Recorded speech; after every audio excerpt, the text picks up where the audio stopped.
Hello, and thank you for tuning in today. This is one of my monthly Q&A episodes where I'm going to answer listener questions. These questions were submitted through the forum at learnandworksmarter.com, and you can do the same thing. Head there, learnandworksmarter.com, go to the homepage, and then submit your question through the form that you are going to see there. Today, I'm going to answer two questions. Both are from professionals, but I think you will find the information and some of the advice that I share relevant even if you are a student, because good work habits span contexts, right? So you can apply the things that you're going to learn today to whatever situation in life that you are currently at. Hello, you are listening to the Learn and Work Smarter podcast, the podcast for students and professionals who want to learn and work smarter. I'm your host, executive function coach, and founder of schoolhabits.com, Katie Azevedo. As a reminder, everything I mention in today's episode will be linked in the show notes, including a link to the transcript, which you can also find at learnandworksmarter.com/podcast. Okay, so we're going to get going with the first question, which I'm actually going to read. And it says, I find that I can be really productive at work, but I'm a totally different person at home. I get home from work exhausted every day, and I feel that's when I procrastinate. On the weekends, I have a ton of things to do for my home and family and some projects that I'm working on, but I feel like I just can't find the motivation to get them done. Now, I say that because the fact that you are already productive and efficient at work is all the evidence that you need that you are capable of being productive and efficient at home. You already have that proof. All right. Now it's just going to be a matter of tweaking what you're doing at home so you feel better about your accomplishments there.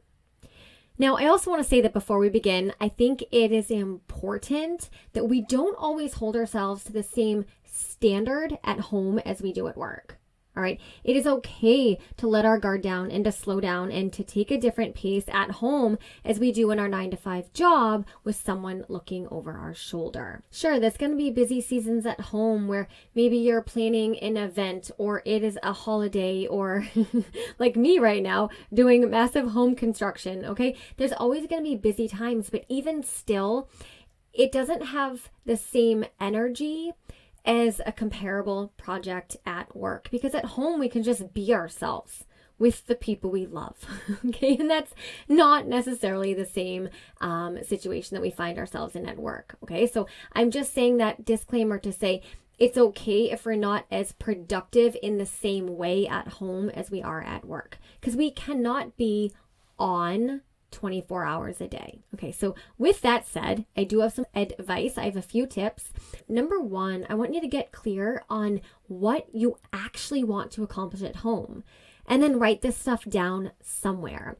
It doesn't have to be the same task management system that you use for work, but truthfully, I am a fan of having one task management system for work and for life. You're honestly just going to have to see what works for you. Personally, I use a paper planner and I put both home and work tasks in that same planner. But if I have a ton going on during one of those like busy seasons, I don't know, a holiday or construction or whatever, then sometimes I might separate my home tasks into a separate list, like even if it's just a sticky note on the front of my planner, just because that's what personally my mind needs to function. But again, you're going to have to do what works for you. My point is that you want to externalize all of your home tasks and projects, the things that you think you should be doing and feel guilty about not doing. Okay, I want you to externalize those, get them out of your head, put them on a piece of paper or an Apple Note or something. And then once you get those out on paper, I want you to go through them ruthlessly. You want to ask yourself, do all of these really need to happen? Can I have someone else do these? Do I need to do this stuff now? It's important to make sure that the things you are claiming you want to do and be productive on and feeling guilty about not doing are the things that are really worth doing in the first place. And then after that, I would say pick, 1 to 2 things on your list to tackle at a time. And then give yourself a deadline. If you don't give yourself a deadline for those tasks, then they likely won't get done at all. And they will remain on your list and provide, a source of shame and a constant reminder of the things that you're not doing. We don't want that. Now there's this principle where it says that a task expands to fill the time that we allot to it. All right, so if you don't give a deadline to these home tasks the same way that you have deadlines for your work tasks, those tasks could be indefinite. They could literally take forever. But let's say you're working on a home photo organization task or project or whatever, and you give yourself 10 days to complete that project and you put that deadline on a calendar, then you can get it done in 10 days. And then each day in that 10 days, you would devote, I don't know, maybe 45 minutes to that project for 10 days. That's 450 minutes. That's, I don't know, like 8 hours or something during a week. And you're going to get that project done. And your list shrinks and the shame goes away. And then it's important to remember that, you know, if you use this strategy to complete some of the items on your list, you know that as human beings, our obligations and tasks and projects, they don't end. And that's just what we call life. And that's the beauty of it, right? So I don't want you to view this list that you're generating as like a one-time thing and you apply some strategies to get through it and now your list is clear. No, your list is constantly going to have new things added to it, but you can't forget to add to the list. I want to remind you of the importance of externalizing our tasks, even if they're home related, and getting them out on your head and adding them to the list. And you would still apply the same level of scrutiny to new items on your list as you did to your original list, right? You would look at it and you say, do I need to do this? Can I have someone else do this task? And does this task or project have to happen now? Now, if you are talking about all of the daily things that you need to handle that aren't necessarily like big projects, but they're the day-to-day things that have to get done after work, I don't know, doing the laundry, booking appointments, cleaning, food prep, errands, things like that, then I'm going to suggest that you use an admin block. Now, an admin block is short for administration block. And I want you to listen to episode 3, where I talk all about admin blocks and how you can use it for work and home to take care of the things that you need to take care of. Now, if you schedule 1 to 2 admin blocks a week, 1, 2, 3, I don't know, it's a personal experiment, right? You're going to have to see what works for you. But if you schedule, let's say, 2 admin blocks during a week, one on a weekend and then one on, a Wednesday evening, pick a weekday, and you put those admin blocks on your calendar and you guard that time like it's an actual appointment, then you will have a really productive and healthy and comfortable level of life maintenance that is sustainable. Okay, and that is what we're looking for. We don't want all of these life admin tasks, the day-to-day things, to build up because that leaves us feeling overwhelmed and stressed and again, full of shame. And especially if you are productive at work, all right, so now you have a contrast to compare the two versions of yourself. I'm this way at home, oh no, and I'm like this remarkable performer at work. That's even more material to feel shame about. Right? So something as simple as scheduling an admin block or 2 during the week can have a dramatic impact on how you view your home performance. It's not that you want to perform when you're at home, but you know what I mean. So that you feel like there's only one version of you. The one we love, the one you love, the one that you feel okay with, right? I just feel like I just got really deep there, but oh well. Okay, so I feel like I may have rattled a little bit there, so I'm going to review the strategies that I just shared with you.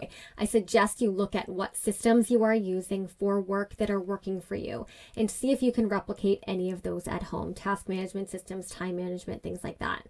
Number 2, don't hold yourself to the same standard that you hold yourself to at work because we can't be on 24 hours a day. It is okay to slow down and have a different pace at home. 3, externalize all of the things that you say you need to do or want to do or should to do outside of work and put them somewhere. In a paper planner, on a sheet of paper, in Apple Notes, doesn't matter. You just want to get them out of your head so you can see them and assess them and evaluate whether or not they're worth doing in the first place. I think this is 4. Losing track. 4, anything that's worth keeping, give yourself a reasonable amount of time to complete them. Projects worth doing need deadlines. And then lastly, utilize the concept of an admin block to handle all of the day-to-day or life administration things that have to happen. And again, I talk all about that in episode 3. I will leave the links in the show notes and if you're watching this on YouTube, in the description box. I hope that helps. I think this is a really great Great question. I think it's relevant, especially because a lot of people work from home and that productivity efficiency line is often blurred, especially if you're working from home. Okay, we are going to move on to our second question, which is also from a working professional, feeling overwhelmed with the amount of work that they have to do. And I'm going to read the question. Hi, Katie. I'm feeling stuck and getting conflicting advice from different people. I figure I would ask you what you thought. I like my job and have been there about 2 years. I've only had one job before that, right out of college, and I was there for 2 years also. I work in sales. My question is about workload and boundaries. Lately, I've been feeling like my workload is too much, and even though my boss tells us to leave at 5:30, I find myself staying at the office until 6:30 or 7 to get my work done. I take a half-hour lunch, but other than that, I feel like I'm using my time well. Conflicting advice I get is that some people tell me I just need to suck it up, and other people tell me that I need to speak up to my boss and put up a boundary. What do you think? Interesting question.